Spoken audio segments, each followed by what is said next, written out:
brothers went to pasture their father's flock near Shechem.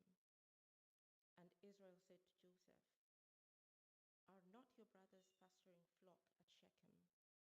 Come, I will send you to them." And he said to him, "Here I am." So he said to him, "Go now, see if it is well with your brothers and with the flock, and bring me word." So he sent him from the valley of Hebron, and he came to Shechem. And a man found him wandering in the fields. And the man asked him, "What are you seeking?" "I am seeking my brothers," he said. "Tell me, please, where they are pasturing the flock." And the man said, "They have gone away, for I heard them say, 'Let us go to Dothan.'" So Joseph went after his brothers and found them at Dothan.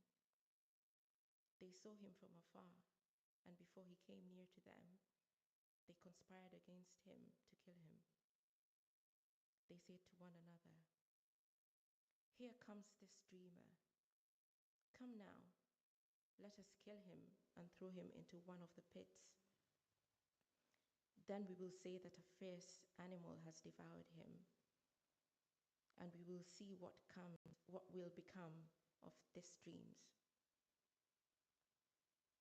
But when Reuben heard it, he rescued him out of their hands, saying, "Let us not take his life." And Reuben said to them, "Shed no blood.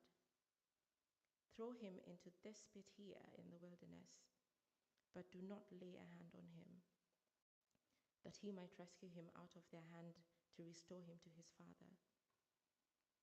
So when Joseph came to his brothers, they stripped him of his robe, the robe of many colors that he wore. And they took him and threw him into a pit. The pit was empty. There was no water in it.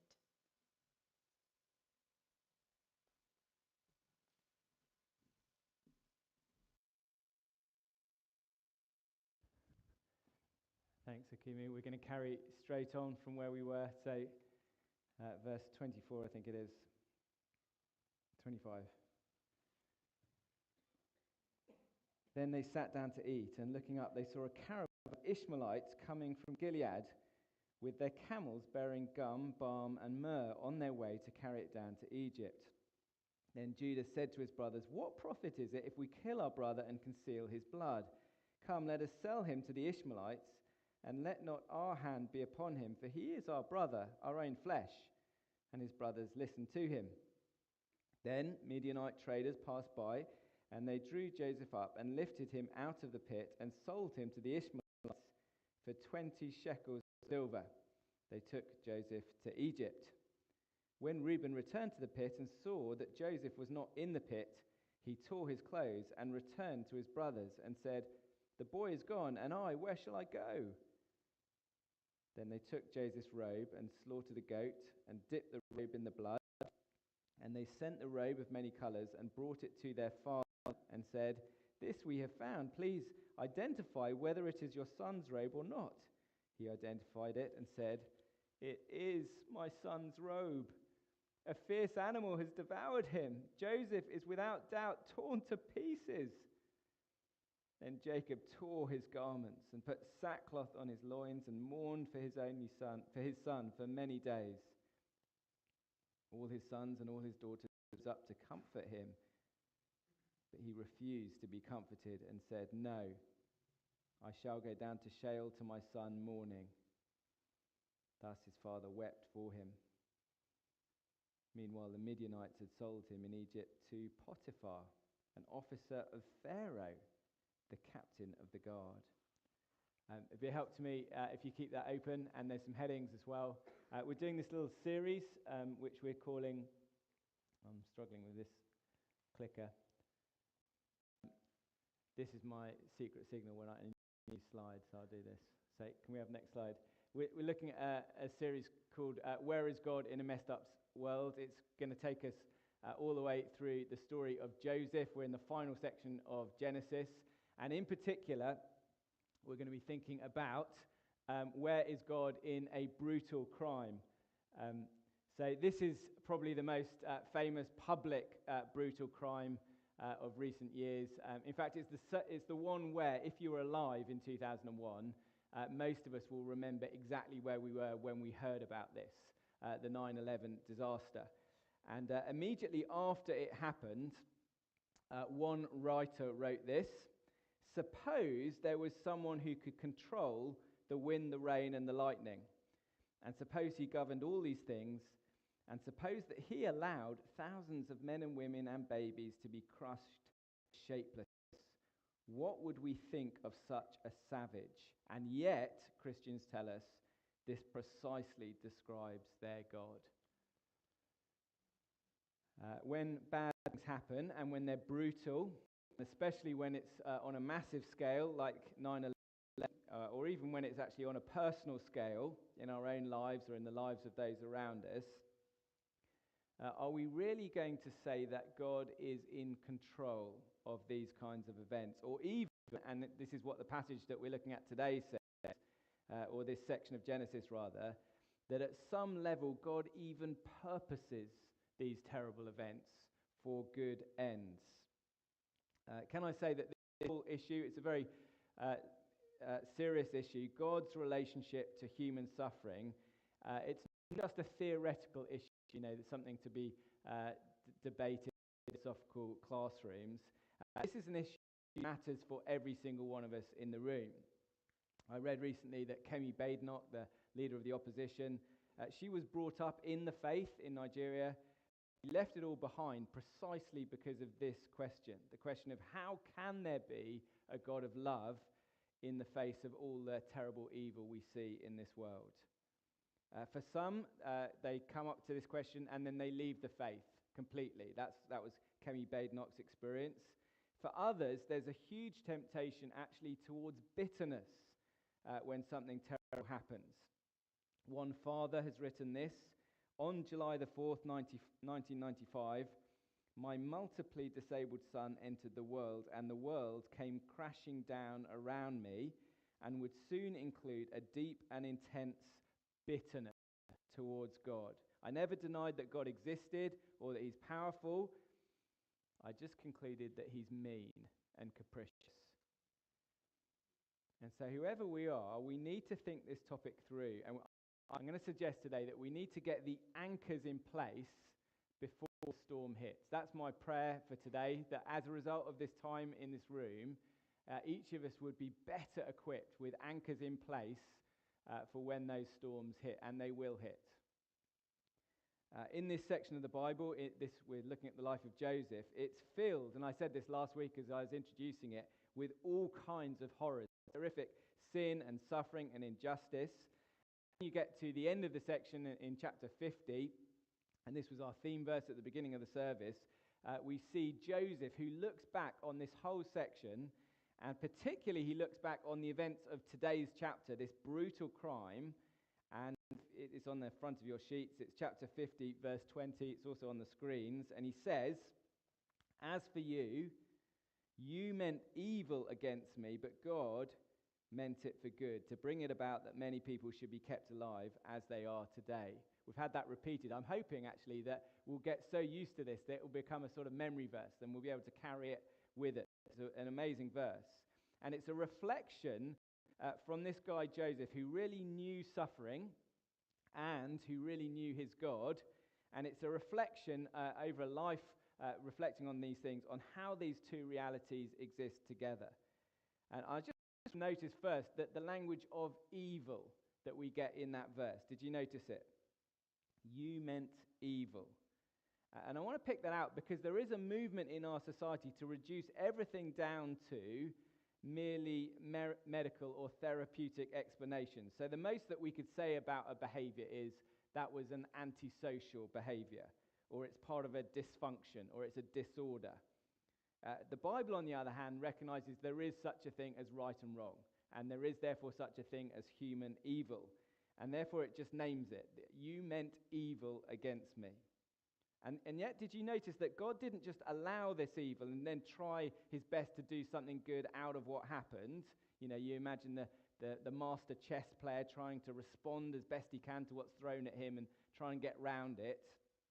No, Joseph says, in some way, God actually meant it. That's the language of the verse. He intended it at some level. He planned it and he purposed it for good. So God, right from the beginning, he had a bigger and higher purpose behind the wicked tragedy, which was, and the verse says, to bring it about that many should be kept alive as they are today. So this was God's means to get Joseph ahead of the brothers to Egypt so that he could do this wonderful thing of saving the brothers' lives, in fact, the lives of the known world, by providing bread. So we've got 2 points today, and I've kind of organized it so that they kind of loosely correspond to the two halves of that verse, chapter 50, verse 20. Point 1, it's on your sheets, the seemingly random mess of life, and that one corresponds to you meant evil against me. It's all the stuff that goes wrong. And then the second point is planned by God for our ultimate blessing. And that one's meant to correspond to, and God meant it for good. God's behind it, using it for blessing. So let's look at number 1, the seemingly random mess of life. And in particular, we're going to look at the chance event. Now, in verses 13 to 14, we saw this last week actually. Jacob, he's the patriarch, he sends his favorite son, Joseph, on a dangerous mission. And the mission is to check up on these thuggish older brothers. Then we have the curious section, verses 15 to 17, which actually could read from verse 13 and still makes sense. It makes you scratch your head. What is 15, 17 here for? Why is it in the Bible? It's actually a good question in any Bible study. What is this chunk here for? What would we lose if it wasn't in the Bible? Let me read it, verse 15. And a man found Joseph wandering in the fields, and the man asked him, "What are you seeking?" "I'm seeking my brothers," he said. "Tell me, please, where they are pasturing the flock." And the man said, "They've gone away, for I heard them say, 'Let us go to Dothan.'" So Joseph went after his brothers and found them at Dothan. So these verses are about just a chance encounter that Joseph has while he's just wandering out in the fields. And then Joseph has a conversation just over here of a conversation the brothers happen to have been having. And I want us to think about this. Over the next decade, actually more than a decade, which Joseph goes on in slavery and then in prison, Joseph must have replayed the events of this fateful day 1,000 times in his mind. He had a lot of time on his hand, and he was always thinking about what happened on that terrible day. And every time he must have uttered the word, "if only." If only. If only I hadn't bumped into that guy in the field. If only I hadn't got talking to him. If only he hadn't overheard my brothers talking. If only, if only, if only. Then I wouldn't have actually caught up with my brothers, and none of this tragedy would have happened to me. And I want to ask if any of us carry any if-onlys in our lives. If only I hadn't done that. If only they hadn't done that thing to me. Then life could have been so different. But actually, at least by chapter 45, Joseph is able to look back on exactly these events, and he's able to say to his brothers, God is the one who sent me before you to Egypt to preserve life. God did it. Joseph could see, even in these unfortunate chance events in this chapter, that actually God was the agent. He was the one at work. He was planning blessing for his people throughout all of this. In April 2001, a missionary couple, Jim and Veronica Bowers, they were sitting side by side with their 2 children, Corey and Charity, in a single-engine plane over the jungles of Peru. And the Peru Force mistook the missionary plane for a drug plane, and they opened fire. And the pilot's legs were shot, and he put the plane into an emergency dive, and he amazingly landed the plane in the countryside, but sadly not without tragic loss. one bullet had passed by Jim's head and made a hole in the windshield. Another bullet, sadly, passed through the wife Veronica's back and then stopped inside her 7-month-old baby. And that bullet killed both mother and child, both Veronica and Charity. And that is a dreadful chance event, isn't it? A stray bullet fired because someone misidentified a plane. What a terrible thing to happen. And you can only imagine the kind of if-onlys that go through a husband's and through a son's mind after an event like that. If only. And yet only 2 weeks after that event, Jim Bowers, he stood in a room like this in front of 1,200 people. It was the memorial service for his wife and his baby daughter. And he spoke warmly about how he missed them and what a wonderful wife she was. And then he said this: most of all, I want to thank my God. He is a sovereign God. Could this really be God's plan for my wife Veronica and our baby Charity? God's plan for Corey, our son, and for our family? I'd like to tell you why I believe it is. And he then refers to the chance events by which God sovereignly sent his son to the cross, chance events which God used to bring about his plan of salvation.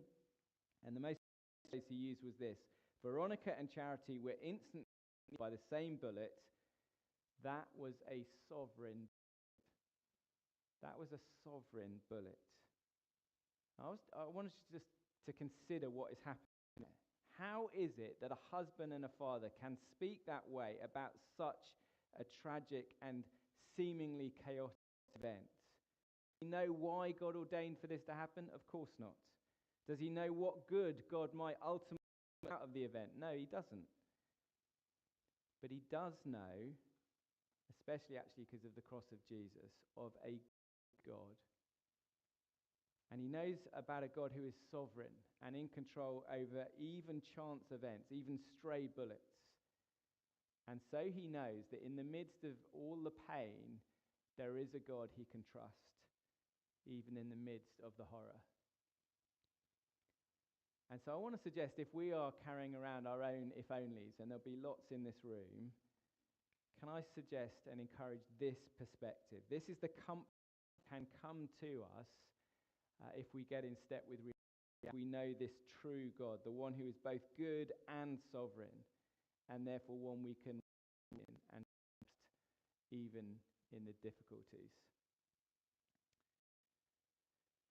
Well, you might be thinking, well, it's one thing, isn't it, to say that God may have been behind chance events, coincidences, that kind of thing in this chapter, but isn't it quite another thing that suggests that God is behind human evil and wrongdoing? Surely that's, the bit of the puzzle God can't have control over. He's like the chess player responding. The best he can do is work with what is thrown at him.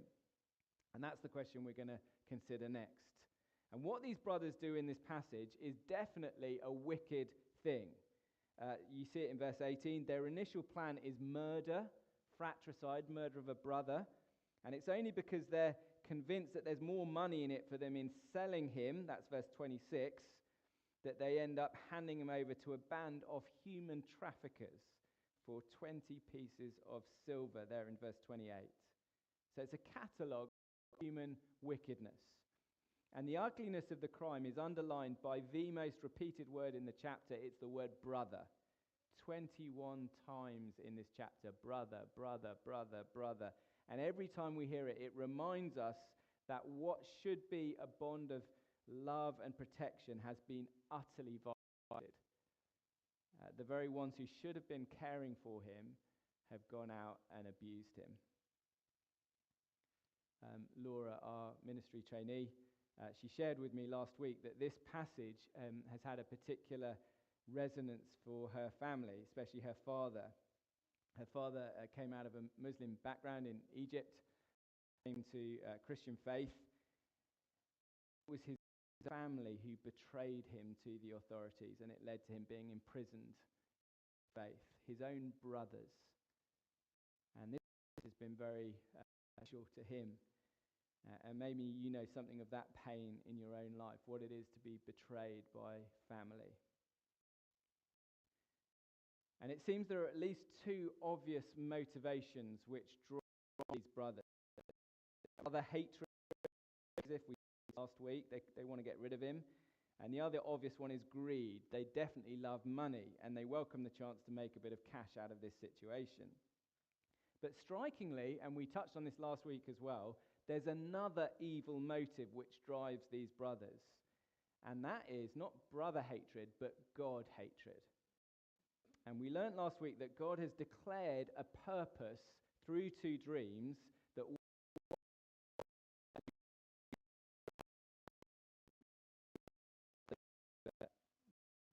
many more people as well. We saw this last week, the Adam Mark II at the end of the book of Genesis. He's going to do what Adam failed to do at the beginning and be the chosen ruler. And the reason the brothers couldn't just ignore these dreams, the reason they were so angry about them, seems to be that they knew the dreams were from God. They hated the idea of God appointing this man to rule over them, and they hated it so much they decided they were going to stop the plan. They were going to end God's plan once and for all. Look at verse 18. They saw Joseph from afar, and before he came near them, they conspired against him to kill him. They said to one another, "Here comes," what do they call him? This dreamer. It's dreams that really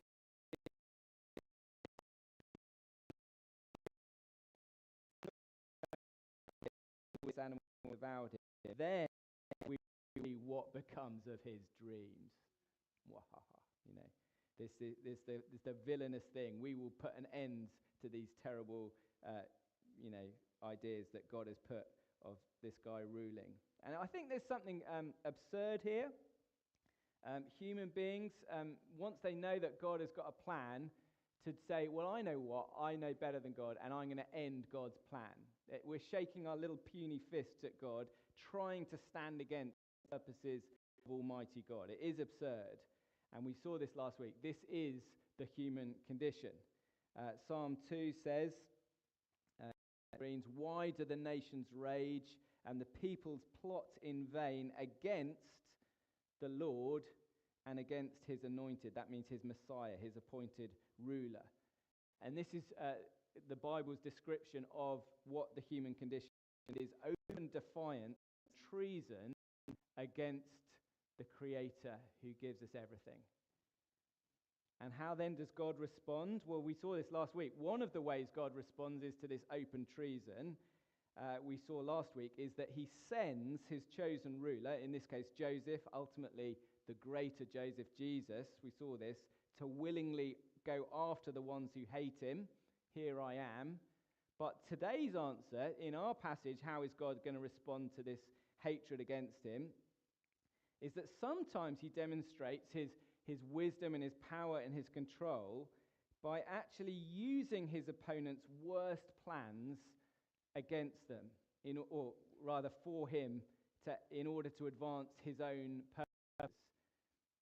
In this instance, God's intention, as we've seen, is that he wants to send Joseph ahead of the brothers to Egypt so that he can be raised up to save the brothers. How does God accomplish this wonderful plan? Well, he uses, and here's the thing, the brothers' worst plots against God's plan, selling Joseph into slavery. He uses their opposition to enable the plan to happen. Do you see what God is doing here? You may have heard of the Japanese martial art jiu-jitsu. Apparently it originated among samurai. Are there any jiu-jitsu practitioners here? I know there's quite a few martial arts people amongst us. I don't know much about this. I ended up sitting at the wedding on Monday next to Joao's best man, and he is a jiu-jitsu expert. And he confirmed to me what I thought it was about, which is jiu-jitsu isn't really about confronting an opponent with your force and dominating them. The whole art of jiu-jitsu is based on manipulating the attacker's force against themselves. So they come at you, and you use their strength against them.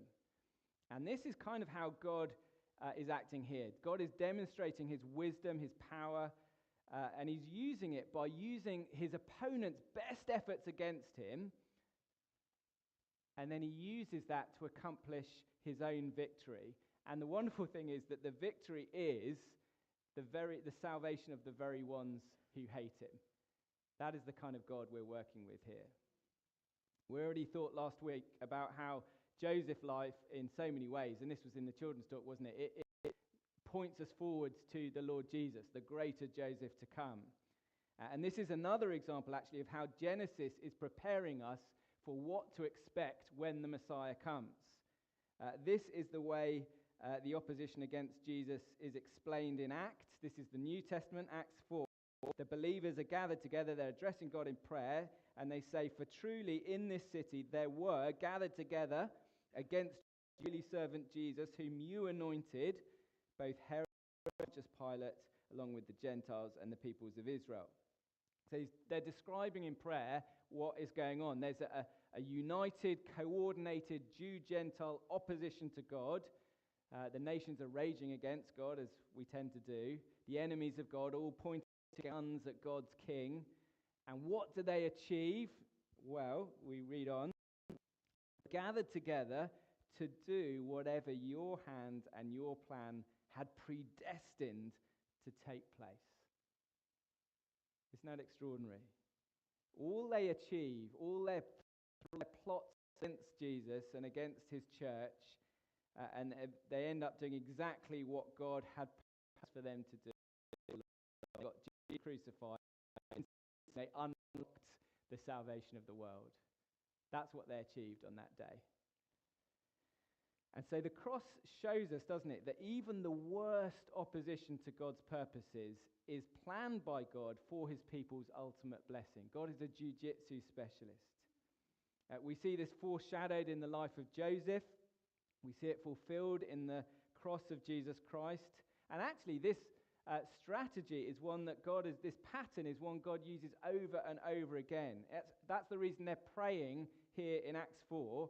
God, you know how this is what you love to do. Can you do it again, please? And then he does it again. He does it again and again through history. And what this means for you and for me is we don't have to be those who try and avoid opposition at all costs. If you're anything like me, you probably fear the cost of being loyal to Christ. What if I'm cancelled? What if I lose my reputation and my friends, my job prospects? Or into the world, and some of us know this all too well, what if I lose my life? And yet the point here is that whatever is thrown at us, we know God is an expert at using his enemy's worst attacks to further his own purposes for blessing. This is classic God. This is vintage God, and he loves doing it again and again. This is actually what has inspired martyrs over hundreds and hundreds of years of Christian history, knowing that this will be a terrible thing, but I know God will bring good out of it, and so they lay down their lives. I think I mentioned before my friend Ben's experience. This is not a martyrdom experience. It's much more trivial than that. But Ben works in the city, and he wanted a few years ago to share Jesus with his colleagues. So what he did is he works in investment, put a little leaflet, a little flyer on each of the desks where he works, and it had a picture of Warren Buffett, who at the time was like the hero of investment, and the little leaflet said, how to invest for eternity. And it was just to try and, an opportunity to tell like financial geeks all about Jesus. And his workplace got very, very cross about this. And it was very humiliating for him. He got summoned before the bosses, and they demanded that he go round and individually apologize to everyone on that floor. And the company were trying to kind of crack down on God talk at work, and they wanted to make an example of him. But of course, nearly everyone Ben went round to talk to, and you can imagine what happened. They were all really grateful for the flyer. It was very thoughtful of you, and they really wanted to know what had motivated him to do such a thing. And so one by one, he had to go around the whole floor and have conversations over several weeks. And what happened was there was way more gospel fruit than it ever could have promoted without his bosses demanding that he do that. And this is vintage God. This is classic God. He loves to use the opposition against him and then flip it and turn it for good. It's the jiu-jitsu move. Right, I'm getting slightly ahead of myself here, but so let's get back to the chapter. And as we read through this catalogue of cruelty and hatred, as readers, aren't we? What is to plan this chapter? It looks like God is, and it feels like it. It looks like just wicked people running the show. And then at the last verse of the chapter, it brings us, and this is the final point, that actually all of this, as the heading says, has been planned by God for our blessing. Let me read the last verse, verse 36. Meanwhile, the Midianites had sold Joseph in Egypt to Potiphar, an officer of Pharaoh, the captain of the guard. At this stage, we're a long way actually from the end of the story, and Joseph's dreams in particular are a long way from finally getting fulfilled. But even here, at the end of a very, very dark passage, we get just this little ray of light shooting in, and we discover in verse 36 that Joseph is now, he's one person away from the most powerful man in the world, the great King Pharaoh, the guy who has the power to change everything for Joseph and who will one day will. And so we're just getting a little hint here that through all of these seemingly chaotic events in this chapter, God is behind it and he's bringing Joseph through it. And indeed, he's bringing Joseph one step closer to fulfilling God's master plan of bringing salvation to his people, which he will. The danger each of us has when hard times come. And the danger is that temptation. We either doubt God is there and in control. That was like the 9/11 guy. There can be no good God in charge of this world. Or there's another temptation to doubt God's goodness. Like that guy with the multiply disabled child. God is there. He's just cruel. And what you and I need to do is we need to settle these issues in our own hearts. And we need to settle these issues before the storm hits. And so that when we get that life crisis, it doesn't at the same time become a faith crisis on top of it. And therefore we need to tie on, I suggest, to two rock-solid moorings. We're like a boat. We could drift around, float, be flipped around in the storm, but we need two strong mooring points. Number one is God's sovereign power. He really is in control of every detail of history. He's in control of all those if-only events, even in control of human evil.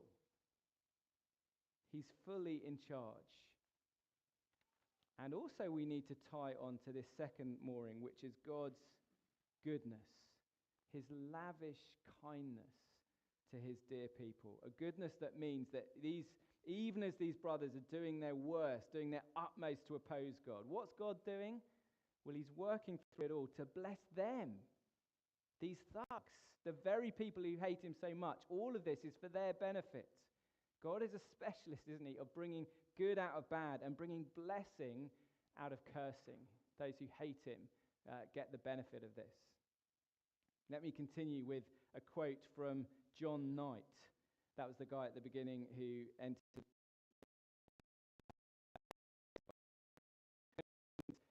the thing that he wrote. And I think you can see kind of two mooring points he is clinging onto, that he's bound onto in the storm. So let me read. He says, I am often astonished when thinking back that I'm now able to praise God for his goodness in giving my son his autism and blindness. None of this happened easily or by accident. My pastor wrapped the words of the Bible around my heart. God used those words from the Bible, among many others, to create longings I didn't have, to start a dead heart beating, and to reveal, when I was incapable of seeing, the beauty, sufficiency, and majesty of Jesus Christ and his cross. God has done it all, and it was his word that was decisive. And then he goes on, living with a boy, now a teenager no less, who will always be dependent on someone for all his needs is very hard. I have a daily, often hourly fight for joy in my salvation. And yet through my oldest son's daily care, through my youngest son's premature birth, and now through my wife's ongoing battle with metastatic cancer, God is not just sustaining me, but he's revealing more of his goodness, because he is powerfully sovereign over all these things for his glory and for my good. Extraordinary words. There is a guy who is attached to these two mooring points. Whatever storms hit him, God is in control and he's good, and I will trust him.